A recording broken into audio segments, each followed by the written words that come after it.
Біздің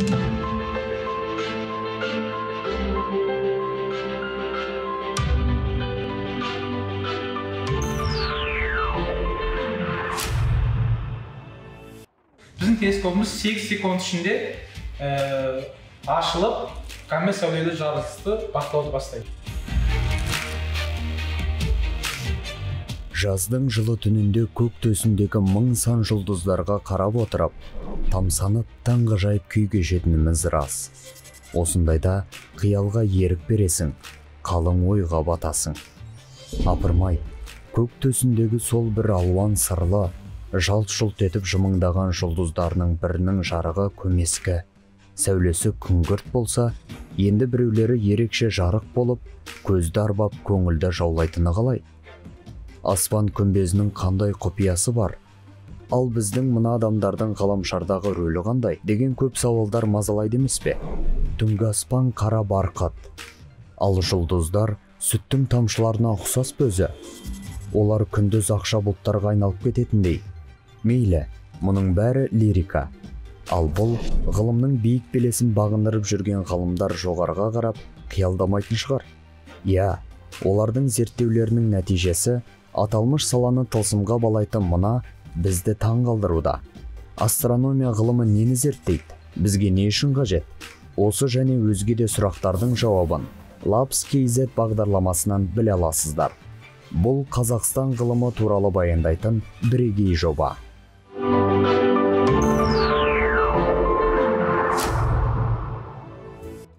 Астрономия гректің астрон, жұлдыз, және неймос, заң деген сөзінен шыққан.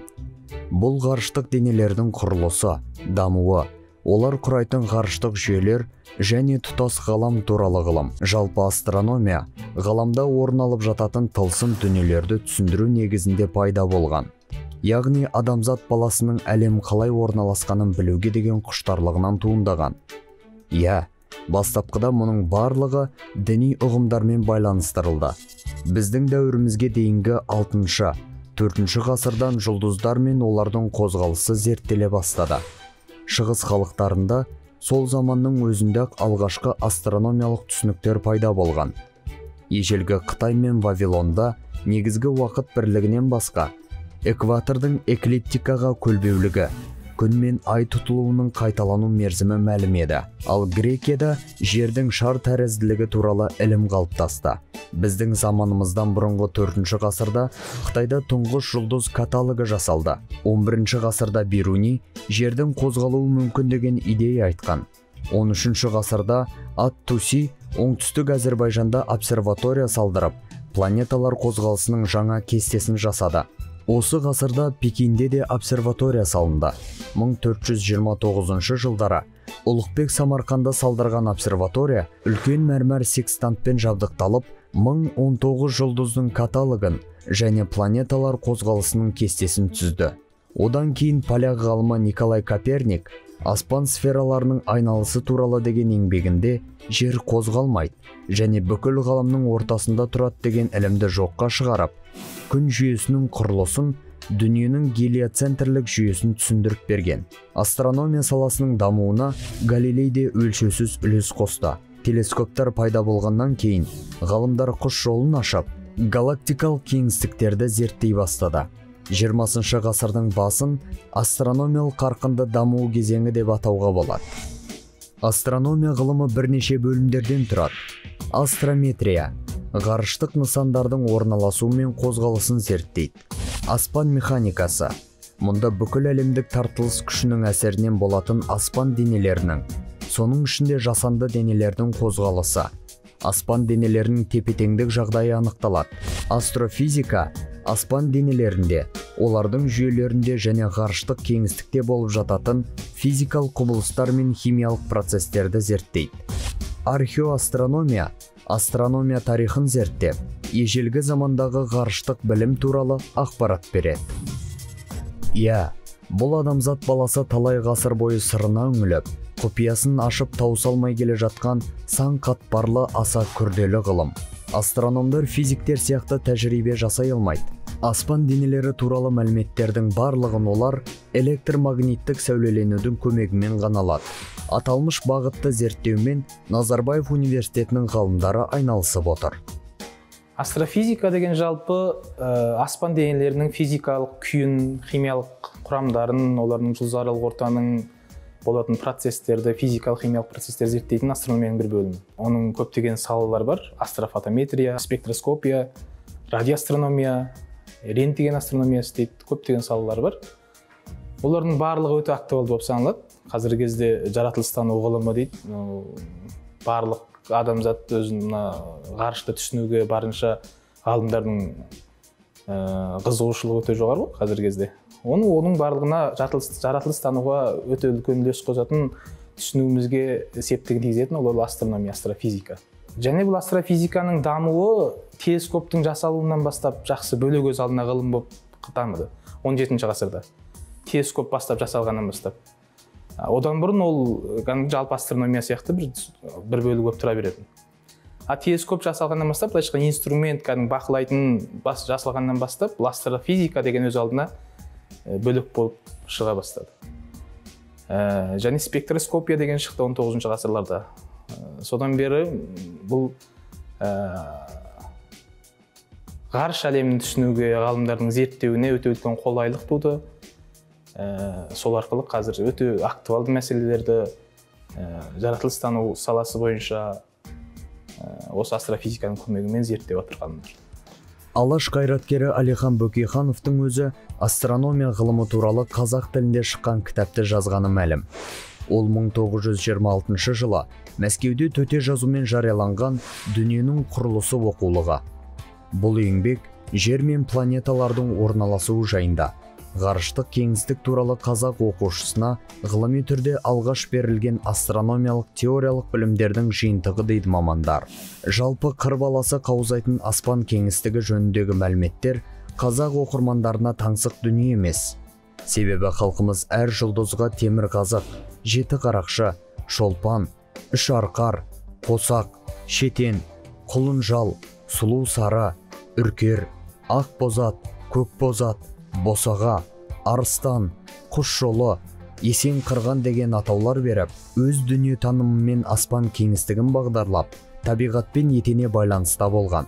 Мысалы, аспанда орын ауыстырмайтын темірқазыққа қарап, қазақтар сапар шеккенде жол бағдарын анықтайды. Темірқазықты маңдайға ал, немесе темірқазық сол иығыңда болсын деп жолаушыға жол сілтеген. Мысалы, біздің пайдаланып жүрген Wi-Fi деген істеп жүрміз ғой, Wi-Fi. Ол бірінші негізі астрономияда, астрофизикада жұлдыздардың нақты орнын анықтау үшін астрономдар қолданған оны ең басында.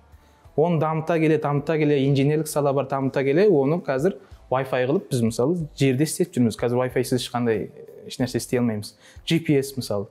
Соның барлығы ең бірінші кезекте астрономияда ашылады, пайдаланылады. Сол арқылы белгілі уақыт ішінде 10 жыл 15 жыл көлемінде оның нақты адамзатқа беретіні анықталып, адамзаттың істетуіне жарайды. Қазақстанда астрономия, астрофизика саласында ғалымдар бар, зерттеп жатқан, бірақ көп емес, шетелмен салыстырғанда. Көбінесе астрофотометриямен, космологиямен айналысатын ғалымдар көп. Нақты сондай сала. Мысалы, енді радиоастрономия деген ода бір астрофизиканың өте үлкен саласы. Ол бойынша ғалымдар бар, бірақ онша көп емес. Жалпы дамуы жақсы, жоғарғы деңгейдегі, халықаралық деңгейдегі мақалалар, зерттеу нәтижелерін шығарып жатады ғалымдарымыз. Бірақ та әлі де болса, оның дамуына біздің инструменттеріміз жетерсіз. Назарбаев университетінде қазақстандық ғалымдар астрофизиканы танымал ғалым астрофизик, космолог, Нобель сыйлығының иегері Джордж Смуттың жетекшілігімен зерттеуде. Оның релективті сәулелену бойынша жобалары үлкен жарылыс теориясын айғақтады. Ол Берклидегі Калифорния университетінің физика профессоры. Сонымен қатар осындағы әріптестермен де тығыз байланыста жұмыс істейді. Соңғы жылдары елімізде заманауи ғарыштық инфрақұрылым жасалды. Бұл ғарыштық техника мен технологиялардың отандық үлгілерін дайындаудағы үлкен серпіліс болды. Джордж Смуттың пікіріне сүйенсек, осы салада ауыз толтырып айтарлықтай ауқымды жұмыстар атқарылып келеді. Мәселен, бүгінгі таңда Назарбаев университетінің базасында ашылған энергетикалық ғарыштық зертханасында ғарыштан келетін сигналдар, гамма сәулелі жарылыстарды тіркейтін детекторлар орнатылған. Бізде лабораторияда көптеген проектлер бар. Солардың бірі гамма сәулелі жарылыстар. Гамма сәулелі жарылыстар дегеніміз ғарышта болып жатқан өте жойқын жарылыстар, әлемнің пайда болуының басы болып саналатын үлкен жарылыстан кейінгі болып жатқан өте жойқын жарылыстар. Олар орта есеппен күніне 1-2 жарылыс болады күніне. Ол әлемнің әр жағынан болуы мүмкін, оны алдын ала болжап неде болады деп біле алмаймыз. Тек оны НАСАның ғарыштық телескопы бар, сол жарылысты орнын анықтайтын, тіркейтін. Сол жарылыс бола қалған заманнан бастап бірнеше секундта оның орнын анықтайды. Бұл гамма сәулелі жарылыстар негізі бірнеше миллисекундтан бірнеше 100 секундқа созылады жарылыстың өзі. Соны жаңағы НАСАның ғарыштық телескоптары бастапқы секундтарында тіркеп, орнын анықтап, және жердегі телескоптарға және басқа да ғарыштық телескоптарға алерт жібереді. Оның гамма сәулелі жарылыстың болып жатқан координаталарын жібереді. Энергетикалық ғарыш зертханасының ауқымды жобаларының бірі әлемдегі ең үлкен ғарыштық жарылыстардың оптикалық сәуле шығару спектрін өлшеуге мүмкіндік беретін телескоп. Диаметрі 70 сантиметрді құрайтын линзасы бар қондырғы Алматы облысындағы Ассы Түрген обсерваториясында орнатылған. Ал оның прототипі Назарбаев университетінде тұр. Бұл біздің оптикалық зертханамыз. Бұл жерде оптикалық телескопқа байланысты тесттер жасалады, және сол оптикалық телескоп алыстан осыға дейін басқарылады. Бұл біздің Ассы Түргендегі оптикалық телескопымыз туралы осындай. Және бұл өте Ассы Түргендегі телескоп өте тез қозғалады, жылдам қозғалады. Себебі гамма сәулелі жарылыстар өте қысқа уақыт ішінде болатындықтан, оны бақылау үшін өте тез жылдам қозғалатын телескоп керек. Біздің телескопымыз 8 секунд ішінде ашылып, гамма сәулелі жарылысты бақылауды бастайды 8 секунд ішінде. Және ол жердегі телескопта 3 түрлі камера бар, 3 түрлі толқын ұзындығында түсіреді. G, R және I деп атайды оны. Ол әртүрлі толқын ұзындығында түсірілген снимок бізге гамма сәулелі жарылыстың жарқырау қисығын түсінуімізге, соның физикасын зерттеуімізге өте үлкен көмегін тигізеді. Және де бұл жерде бұл телескоп толықтай автоматтандырылған. Өзі гамма сәулелі жарылыс туралы алерт келген кезде өздігінен автоматты түрде түнде оны ешкім қарап отырмайды ол кезде. Өзі автоматты түрде ашылып, гамма сәулелі жарылысты бақылау жүргізіп, болғаннан кейін қайтадан жабылып өз қалпына келеді. Ал біз оны тек осы алыстан басқарамыз. На данном экране вы можете наблюдать систему управления телескопом. Бұл экраннан телескопты басқару жүйесін көре аласыздар. Жалпы аталмыш қондырғыны басқару үшін 3 компьютер пайдаланылады. Бір компьютер Windows, ал екеуі Linux пен жұмыс істейді. Өздеріңіз көріп тұрғандай, мынау кестеден ауа райына қатысты мәліметтерді аламыз. Зертхананың негізгі жобалары MKITS детекторларды зерттеуге арналған криогенді қондырғылар, көп диапазонды оптикалық телескопқа қатысты сынақтар және ғарыш теориясы мен мәліметтерді талдаудан тұрады. Гамма сәулелі жарылыстарды тіркеу үшін энергетикалық ғарыш зертханасында тек шетелдің озық технологиялар ғана емес, сонымен қатар отандық мамандар дайындаған үздік қондырғылар пайдаланылады. Осы орайда олардың көбісі компьютерлік инженериямен байланысты екенін атап өткен жөн. Сенсоры, с которыми я работаю, они в будущем могут применяться не только в астрономии. Мен қазір жұмыс істеп отырған сенсорлар болашақта тек астрономияда ғана емес, оған қоса басқа да көптеген салаларда кәдеге жарайтынына сенімдімін. Мәселен, медицинада да ұтымды пайдалануы мүмкін. Жалпы сканерлер әуежайдағы сканерлерге ұқсас деуге болады. Ал мынау сенсорлар аса сезімтал. Алдағы уақытта бұл жобаны телескопты жетілдіруге қолдансақ деген ойымыз бар. Әрі қарай криогенді қондырғыны іске қосамын. Осы орайда криогенді қондырғыдағы температура 50 миллигенгриге дейін төмендейді. Яғни Цельсий шкаласы бойынша 273 градустан да аз. Қазақстандағы ең суық жер десек артық болмас. Бұл сырттан естілетін шуларды бәсеңдетуге де ықпал етеді. Заманауи астрономияны астрологиямен шатастырмау керек дейді ғалымдар.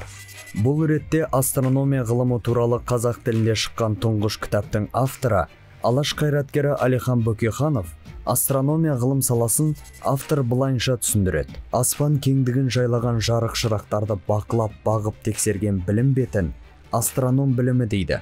Бұл білімге бұл атты грек елі таққан.